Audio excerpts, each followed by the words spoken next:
Okay, I'm going to show you how to get into your Google Meet through Google Classroom and how to moderate sessions in there.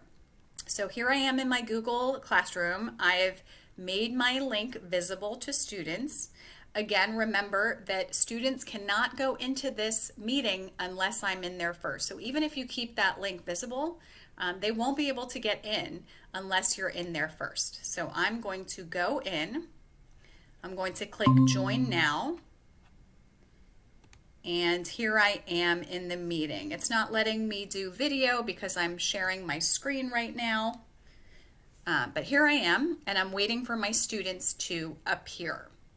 So while I'm waiting, I'll show you some of the different features. I can record the meeting now. This is a new feature. I can change the layout. Oh, there's my student. Megan Sherrill has just joined the meeting. And she is one of my students, and I recognize her name. Her name is associated with her Gmail, so she doesn't get to choose her name. It just appears. Some different options here. I can make this full screen. I can use a phone for audio. So if I'm having trouble with my audio, then I can always go this route.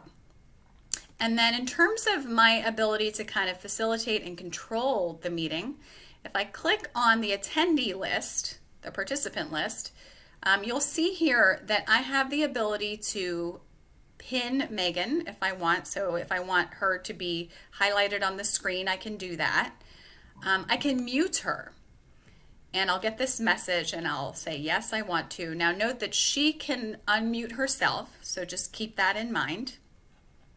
And then I can remove her. Now here's somebody from outside who wants to join the meeting.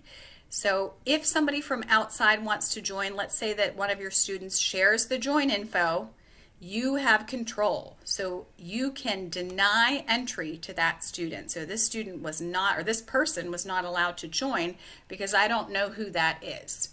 So that shows you how you have control over who joins your meeting. And then one last thing I wanted to point out is this join code here. So right here, if you did have people that you wanted to join your meeting, let's say you had some colleagues, you would just click this copy join info and you would send that info to, to whomever you want. And then of course you have the chat feature here where you can send messages. And if you're recording the chat, if you're recording, it will also record the chat messages. So those are some of the different features, and there my student responded in the chat. Some of the different features of Google Meet.